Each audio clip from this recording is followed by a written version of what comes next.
Hello everyone. இந்த வீடியோவில் assessment for learning சப்ஜெக்டில் இருந்து யூனிட் 1 டாப்பிக்கான ஃபார்மேட்டிவ் அண்ட் சம்மேட்டிவ் அசஸ்மெண்ட் பார்க்க போகிறோம். இதில் ஃபார்மேட்டிவ் அசஸ்மெண்ட் இதை தமிழில் உருவாக்க மதிப்பீடு அல்லது வளரறி மதிப்பீடு அப்படின்னு சொல்லுவோம். அண்ட் சம்மேட்டிவ் அசஸ்மெண்ட்டை தொகுத்தறிவு மதிப்பீடு அப்படின்னு சொல்லுவோம். இந்த டாபிக்ஸ் பற்றி டீட்டெயில்டாக இந்த வீடியோவில் பார்க்கலாம் வாங்க.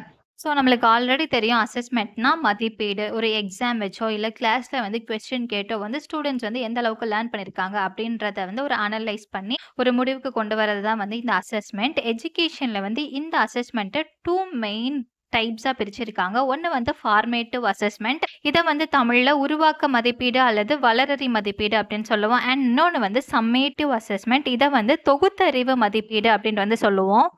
இந்த ஃபார்மேட்டிவ் அசஸ்மெண்ட் அப்படின்றது ஒரு கிளாஸில் டீச்சர் லெசன் நடத்தும் போது பண்ணுறது. ஃபார் எக்ஸாம்பிள் இப்போ லெசன் நடத்திட்டு இருக்கும்போதே ஸ்டூடெண்ட்டை எழுப்பி கொஸ்டின் கேட்கலாம், இல்லை ஏதாச்சும் கிளாஸ் ரூம் டிஸ்கஷன் அந்த மாதிரி வைக்கிறது மூலியமாக அந்த ஸ்டூடெண்ட் அந்த பர்டிகுலர் லெசனை எப்படி அண்டர்ஸ்டாண்ட் பண்ணியிருக்கான், அந்த சப்ஜெக்ட் நாலேஜ் அவனுக்கு எந்த அளவுக்கு இருக்குது அப்படின்றத டீச்சர் அசஸ் பண்ணி அந்த சப்ஜெக்டில் இன்னும் என்னென்ன இம்ப்ரூவ் பண்ணலாம் அப்படின்றத டிசைட் பண்ணுறதுக்காண்டி நடத்துறது தான் இந்த ஃபார்மேட்டிவ் அசஸ்மெண்ட். அண்ட் இந்த ஃபார்மேட்டிவ் அசஸ்மெண்ட் பண்ணுறதுக்கு teacher at the end of every class question கேட்கலாம், இல்லை கிளாஸ் ரூம் டிஸ்கஷன் மாதிரி வைக்கலாம், இல்லை அப்பப்போ குவிஸஸ் கண்டக்ட் பண்ணி அந்த சப்ஜெக்ட் நாலேஜ் அந்த ஸ்டூடெண்ட்டுக்கு எந்த அளவுக்கு இருக்குது அப்படின்றத அசஸ் பண்ணிக்கலாம். அண்ட் இந்த ஃபார்மேட்டிவ் அசஸ்மெண்ட் அப்படின்றது ஒரு கண்டினியூஸ் ப்ராசஸ். இது ஒரு நாளில் முடிஞ்சு போகிறது இல்லை. ஒரு டேர்ம் இருக்குன்னா அந்த டேர்ம் ஃபுல்லாக அந்த டீச்சர் ஒவ்வொரு லெசனை புதுசாக நடத்தும் போதுமே அந்த ஸ்டூடெண்ட் எந்த அளவுக்கு அண்டர்ஸ்டாண்ட் பண்ணியிருக்கான் அப்படின்றத தெரிஞ்சுக்கிறதுக்காண்டி வைக்கிறது தான் இந்த ஃபார்மேட்டிவ் அசஸ்மெண்ட். ஸோ இது ஒரு கண்டினியூஸ் ப்ராசஸ். அண்ட் இந்த ஃபார்மேட்டிவ் அசஸ்மெண்ட் எடுக்கிறது மூலியமாக ஸ்டூடெண்ட் ஒரு சப்ஜெக்டை எந்த அளவுக்கு அண்டர்ஸ்டாண்ட் பண்ணியிருக்காங்க. சப்போஸ் அந்த ஸ்டூடெண்ட் ஒழுங்காக புரிஞ்சுக்கலன்னா டீச்சர் அவங்களோட டீச்சிங் மெத்தடை மாடிஃபை பண்ணி இன்னும் நல்லா டீச் பண்ணுறதுக்கு ஹெல்ப்ஃபுல்லாக இருக்கும். அட் த சேம் டைம் ஸ்டூடெண்ட்டுக்குமே நம்ம இன்னும் கிளாஸில் அட்டென்டிவாக லிசன் பண்ணணும் அப்படின்ற ஒரு நாலேஜை கொடுக்கும்.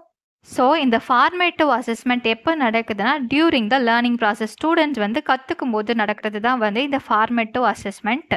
நெக்ஸ்ட்டு நம்ம பார்க்க போகிறது சம்மேட்டிவ் அசஸ்மெண்ட். இதை தொகுத்தறிவு மதிப்பீடு அப்படின்னு தமிழில் சொல்லுவோம். அண்ட் இதுக்கு எக்ஸாம்பிளாக நம்ம ஆனுவல் எக்ஸாம் வச்சுக்கலாம். பிகாஸ் இது எப்போ நடக்கும்னா at the end of the learning, அதாவது நம்ம எல்லாம் கற்று முடிச்சதுக்கப்புறம் அந்த சப்ஜெக்டில் நம்மளுக்கு எந்த அளவுக்கு நாலேஜ் இருக்குது அப்படின்னு சொல்லிட்டு அந்த ஃபைனலாக நம்மளை டெஸ்ட் பண்ணுறதுக்காண்டி நடக்கிறது தான் இந்த சம்மேட்டிவ் அசஸ்மெண்ட். இதுக்கு எக்ஸாம்பிளாக ஆனுவல் எக்ஸாம் இல்லை டெர்மினல் எக்ஸாம்ஸ் அதை வச்சுக்கலாம். அண்ட் இது எதுக்காண்டி யூஸ் ஆகுனா இப்போ ஒரு கிரேடில் இருந்து நெக்ஸ்ட் கிரேட் ப்ரமோட் ஆகி போகிறதுக்கு, செகண்ட் ஸ்டாண்டர்ட்லேருந்து தேர்ட் ஸ்டாண்டர்ட் போகிறதுக்கோ, இல்லை நம்மளோட நாலேஜ் ஸ்டூடெண்ட்டுக்கு எந்த அளவுக்கு இருக்கு அப்படின்றத டெஸ்ட் பண்ணுறதுக்காண்டியும் அவனோட ஓவரால் பெர்ஃபார்மன்ஸ் எப்படி இருக்கு, இவன் நெக்ஸ்ட் கிரேடுக்கு போகிறதுக்கு எலிஜிபிளா, இல்லை அந்த அளவுக்கு அவனுக்கு நாலேஜ் இல்லையா அப்படின்றத டெஸ்ட் பண்ணுறதுக்காண்டி நடக்கிறது தான் இந்த சம்மேட்டிவ் அசஸ்மெண்ட் இல்லை தொகுத்தறிவு மதிப்பீடு அப்படின்னு சொல்லுவோம். இதுக்கு பர்ஃபெக்ட் எக்ஸாம்பிள் அது ஆனுவல் எக்ஸாம் இல்லை டெர்மினல் எக்ஸாம்ஸ் தான்.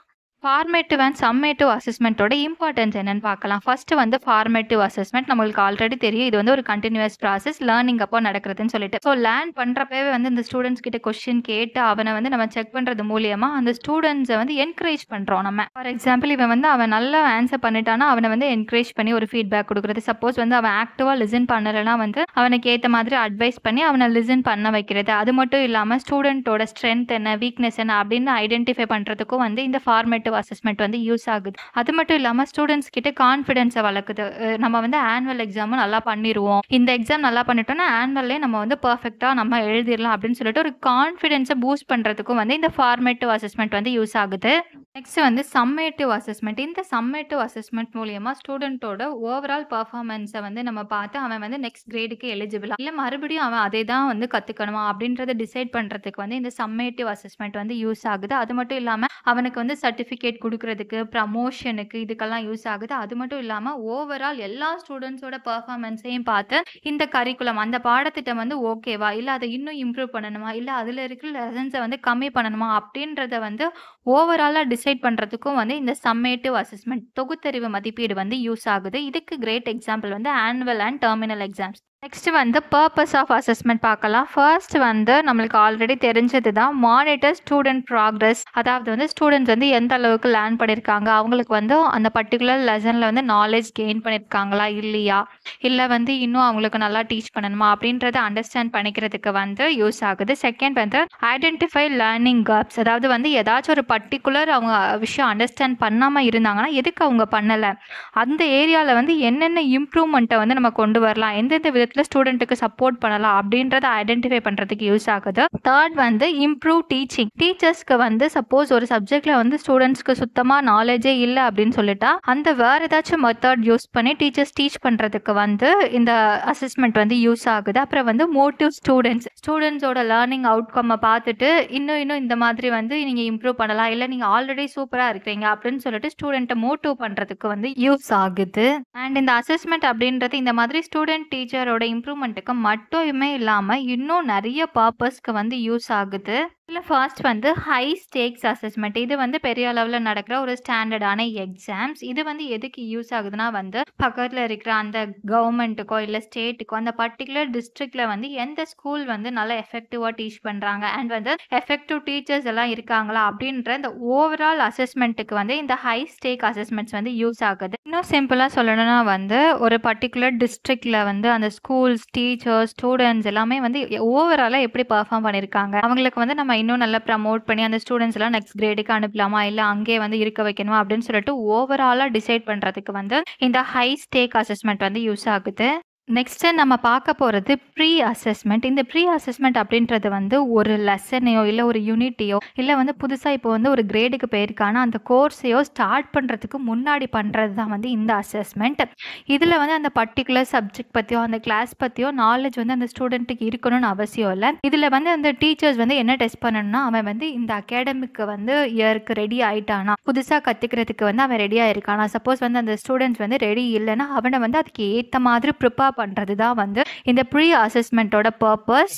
நெக்ஸ்ட்டு நம்மளுக்கு ஆல்ரெடி தெரிஞ்ச ஒன்று தான், இது வந்து ஃபார்மேட்டிவ் அசஸ்மெண்ட். இது நம்மளுக்கு தெரியும், இது வந்து ஒரு யூனிட்டோ இல்லை ஒரு லெசனோ இல்லை ஒரு பர்டிகுலர் ப்ரோக்ராமோ நடந்துட்டு இருக்கும்போது வந்து நடத்துறது தான் வந்து இந்த ஃபார்மேட்டிவ் அசஸ்மெண்ட். இது மூலயமா அந்த ஸ்டூடெண்ட் வந்து நல்லா நாலேஜபிளாக இருந்தானா அவனுக்கு வேண்டிய ஃபீட்பேக் கொடுத்து இன்னும் இம்ப்ரூவ் பண்ணுறதுக்கு என்ன பண்ணுறது அப்படின்ற ஒரு ஐடியா கொடுக்கறதுக்காண்டி கொடுக்கறது தான் வந்து நடத்துறது தான் இந்த ஃபார்மேட்டிவ் அசஸ்மெண்ட். இதில் வந்து பெரிய அளவில் எக்ஸாம்ஸ் அந்த மாதிரிலாம் வைக்க போகிறதில்ல. கிளாஸில் சிம்பிளாக கொஸ்டின் கேட்குறது, குவிஸஸ் கண்டக்ட் பண்ணுறது, இல்லை வந்து டிபேட் வைக்கிறது, இந்த மாதிரி வைக்கிறது மூலயமா அவனோட நாலேஜை டெஸ்ட் பண்ணுறது தான் வந்து இந்த ஃபார்மேட்டிவ் அசஸ்மெண்ட். இதில் நம்ம பார்க்க போகிறது வந்து நம்மளுக்கு ஆல்ரெடி தெரிஞ்சது தான் சம்மேட்டிவ் அசஸ்மெண்ட். இது வந்து at the end of the course வந்து நடக்கிறது. இது ஆனுவல் எக்ஸாமோ இல்லை வந்து டெர்மினல் எக்ஸாமோ இல்லை செமஸ்டரோ இந்த மாதிரி ஒரு ப்ராஜெக்ட் மூலியமாக இல்லை கிரேட் டெஸ்ட் மூலியமாக வந்து இதை டெஸ்ட் பண்ணுவாங்க. அண்ட் இதில் வந்து ஸ்டூடெண்ட்ஸோட ஓவரால் பர்ஃபார்மன்ஸ் வச்சு நெக்ஸ்ட் அவன் அகாடமிக் இயருக்கு வந்து அவன் ரெடியாக அவன் ப்ரமோட் ஆகி போகலாமா இல்லை வந்து அகைன் டிகிரேட் ஆகி அதே கிரேட்ல இருக்க போறானா அப்படின்றத டிசைட் பண்றது தான் வந்து இந்த சம்மேட்டிவ் அசஸ்மெண்ட். இப்போ வந்து ஃபார்மேட்டிவ் அசஸ்மெண்ட் அண்ட் சம்மேட்டிவ் அசஸ்மெண்ட்டுக்குள்ள டிஃபரன்ஸ் வந்து நம்மளுக்கு கிளியரா தெரிஞ்சிருக்கும். இந்த வீடியோ உங்களுக்கு பிடிச்சிருந்ததுன்னா வீடியோக்கு ஒரு லைக் பண்ணிட்டு மறக்காம நம்ம சேனலை சப்ஸ்கிரைப் பண்ணிருங்க. அண்ட் இந்த வீடியோ பத்தின உங்களோட ஒப்பீனியனையும் கமெண்ட் பண்ணிருங்க. தேங்க்யூ ஸோ மச் ஃபார் வாட்சிங் கைஸ்.